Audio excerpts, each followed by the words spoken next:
That's what Bitcoin is. It's sound money. It's a scarce asset. There is no central power that controls it. There is no central entity that issues it that can actually make changes to the supply.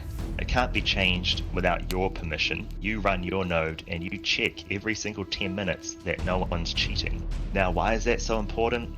Well, if you look around the world today, if you keep your wealth, your money in dollars or euro or yen, which is called a fiat currency.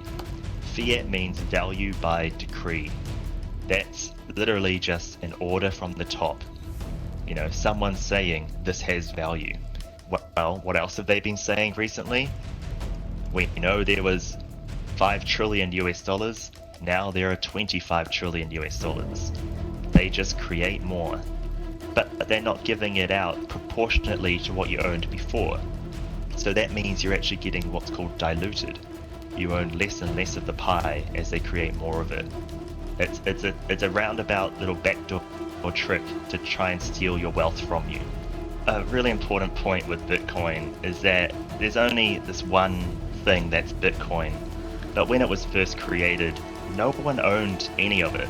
Even Satoshi, even the creator, had to buy and pay for every Bitcoin that he has by doing proof of work, just like everyone else. Every single little piece of Bitcoin has had to be unlocked in a fair competition of proof of work. So it's the fairest distribution of any asset we've ever seen on Earth. Hey, thank you everyone for coming to the meetup. I might shut this door in case anyone comes by to try to shoot us. Huge thank you this month to our generous sponsor, Nakamotor. Their generous donation helped make this all happen. And a huge thank you to everyone who's supported us through our Geyser fundraiser. Lekker. There's a lot of people here. There's more people here than come to some Bitcoin meetups. This is awesome. Wow, there actually is a lot of people. Yeah, what a great turnout. Wow. Thank you all for coming. Alright, this presentation's on Bitcoin mining, and I want to start with the way that I conceptualize Bitcoin. There is only one Bitcoin. Bitcoin, it's a protocol. It's a set of rules or code that we've all agreed on. Our computers, they're all running the exact same set of rules. And when they do that, they're building up and painting this picture of Bitcoin that everyone else is seeing. It's all the same image. If you try to make changes to the rules or protocol that you're running on your computer, then the image of Bitcoin that you build up will look different than everyone else's. It will not be Bitcoin. There's only one Bitcoin, but it is made up of smaller pieces. If you were to divide Bitcoin into 21 million pieces, then each of those would be called a BTC or Bitcoin. I know that's confusing because the unit has the same name as the protocol. So there's Bitcoin the protocol, which is only one of, and then if you divide the image that you build with Bitcoin up into 21 million units or 21 million pieces, you get the BTC or Bitcoin the unit. If you were to divide Bitcoin into 2,100 trillion pieces, then each of those would be called a sat or Satoshi. A really important point with Bitcoin is that there's only this one thing that's Bitcoin, but when it was first created, no one owned any of it. The creators didn't just give it to themselves. You can't do that. Every single little piece of Bitcoin has had to be unlocked in a fair competition of proof of work. So this is the genesis of Bitcoin, and it's really important, and it sets it apart from everything else in the world, because when you create something that's supposedly scarce, there's a lot of incentive for the creator just to give themselves a whole bunch of it. But the creator of Bitcoin, Satoshi Nakamoto, didn't do that, and he couldn't do that. Every piece of Bitcoin that he has was earned through proof of work, just like every other piece of Bitcoin that everyone else has earned. Let's talk about what is proof of work. How do you actually prove to someone over the internet that you've done real work in the real world? One way you could think about it is like if there was a locked box, and that locked box, had a code lock on it, but no one knew the code. If someone was able to show you what was inside the box, well then they're proving that they must have cracked the code. And the only way to crack the code was by guessing it, and that takes time and energy. These proof of work, it's like a guessing game. And what we've developed over time is purpose-built computers that compete to guess. The more guesses you make, the more chances you have. I've tried to illustrate that here with two of these what's called ASIC computers, application-specific integrated circuits. They have different speeds that they make guesses. This one here, 14 terahashes, and this one here is 140 terahashes.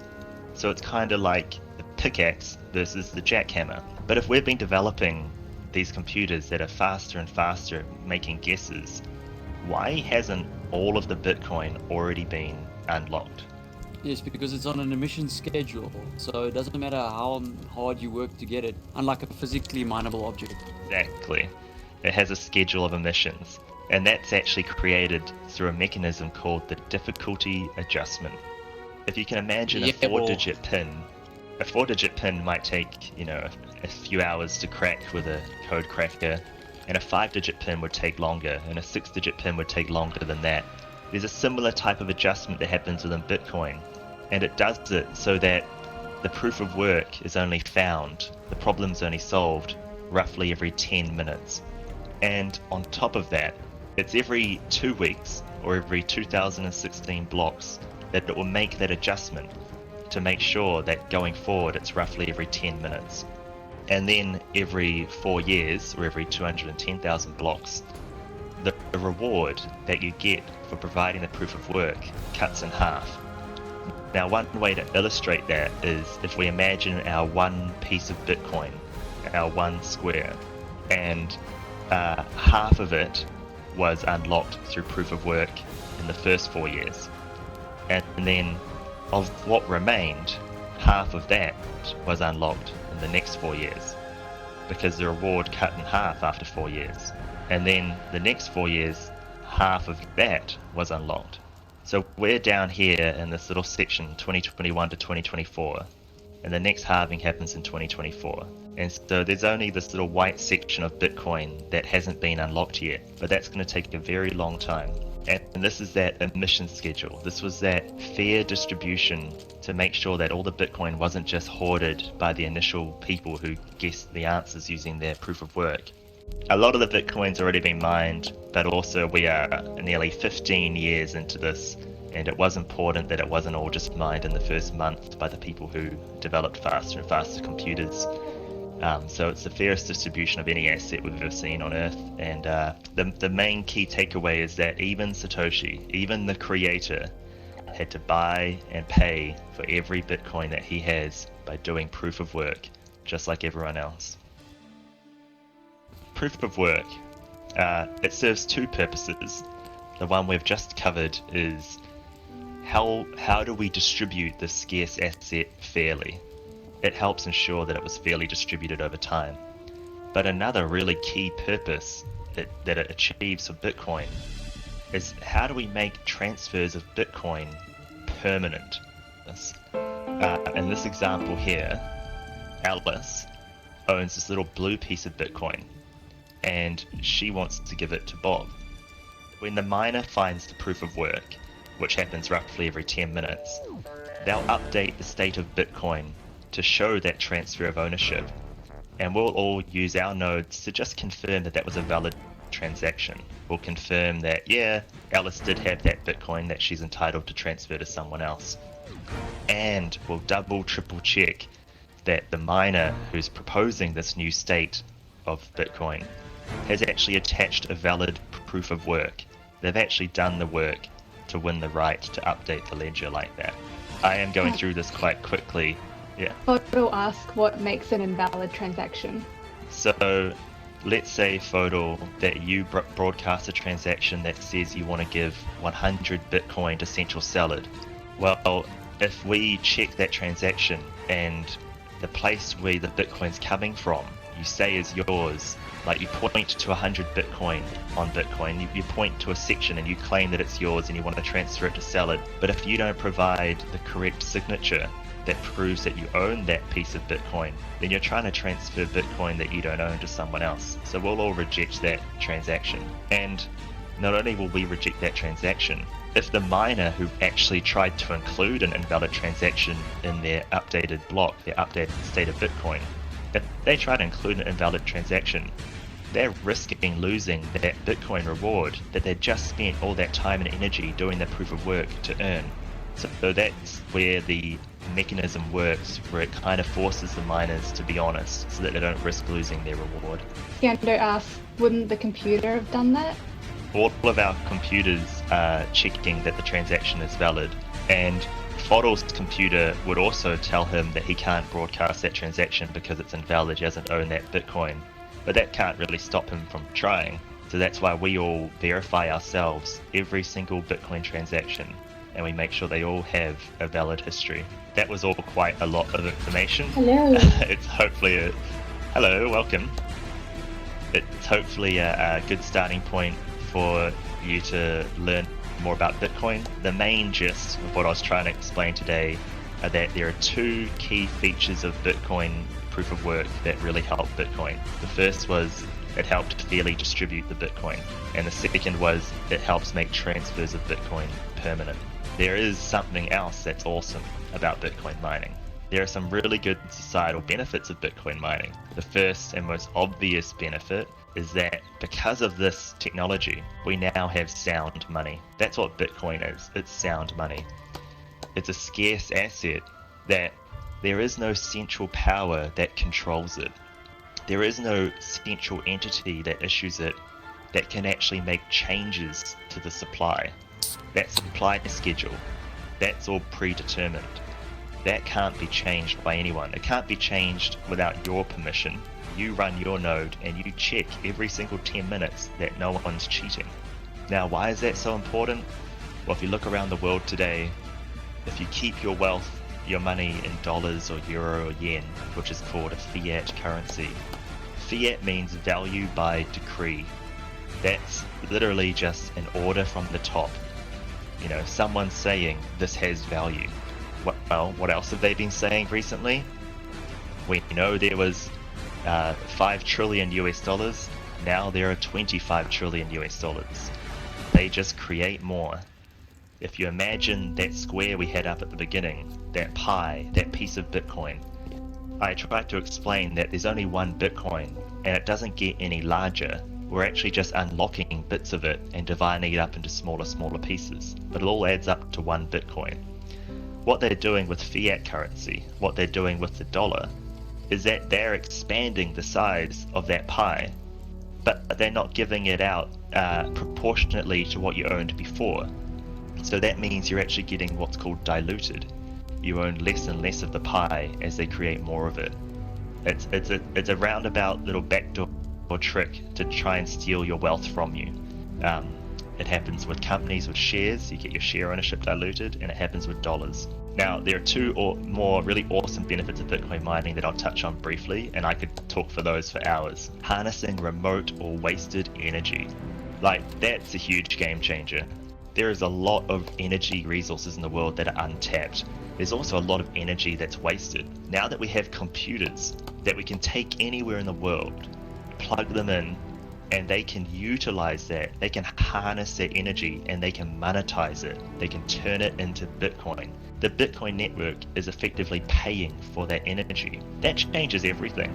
Right now we live in a world where we're constantly trying to catch up with our energy generation needs, and we're investing money when it's too late to try build out generation capacity to meet our growing population. But what we could instead do is go where there is abundant energy already and start developing it, even though there's no population around it to consume it and use it. That's really cool. That means that Bitcoin is paying for the development of new energy generation, and then the population, as it arrives to that city or that place, they can have the energy. Bitcoin is the thing that funded the development of it. And then the third point, which is also really unique to Bitcoin mining, is that the way they use energy is flexible. They provide what's called demand response. During the peak periods when energy demand is really high, imagine a winter storm, the Bitcoin mining companies, these big industrial users of energy, they're not like your normal industrial user of energy. They're not like a company that says, we need this energy because we're doing stuff with it for our clients, we can't possibly sell it back to the grid for people who need it.